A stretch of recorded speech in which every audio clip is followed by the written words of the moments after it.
Во Франции госслужащим запретили использовать англоязычные языковые термины.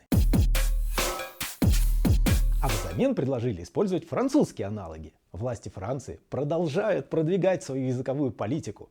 Министерство культуры страны выразило обеспокоенность тем, как часто люди используют англицизмы, когда говорят о видеоиграх. По мнению чиновников, из-за этого французам, далеким от видеоигр, тяжело понимать, о чем идет речь. И это просто восхитительная новость в своей абсурдности. Начнем с того, что так называемые французы, далекие от игр,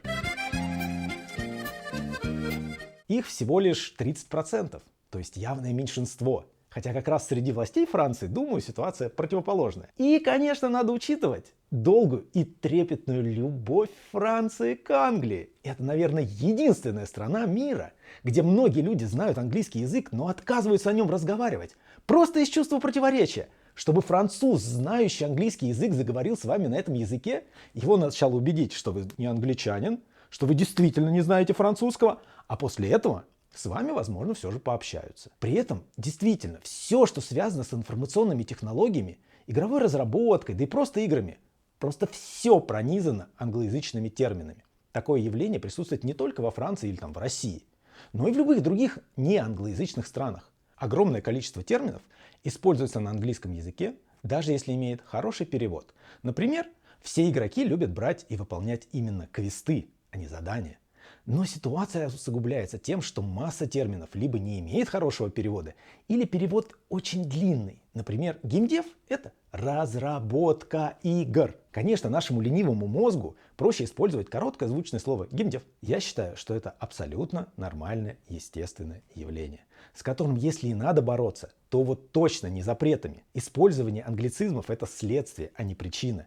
Если власти страны действительно обеспокоены чистотой языка, то им нужно бороться с причинами. А причина англицизмов очень банальна. Большинство книг, статей, доклады на конференциях делаются на английском языке. Именно поэтому вся терминология идет из английского. Если хотите внедрить термины на своем языке, вам придется стать лидером отрасли сперва. Например, русские запустили первыми в мире спутник, и весь мир согласился использовать это русское слово, которое потом перестали использовать после того, как СССР утратил лидерство в космической отрасли. Но бороться с причинами — это же очень дорого и сложно. Это надо вкладывать огромные средства в образование, развитие отрасли, заниматься построением мирового узнаваемого бренда.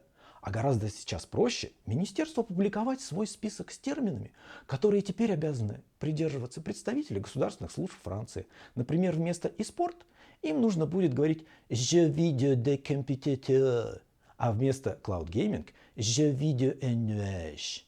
Также стримеров теперь станут называть «je animateur en direct». Ну или как-то так. Могу только посочувствовать дикторам и их зрителям. А на этом у меня сегодня все. С вами был канал про геймдев и его ведущий Иван. Пока-пока.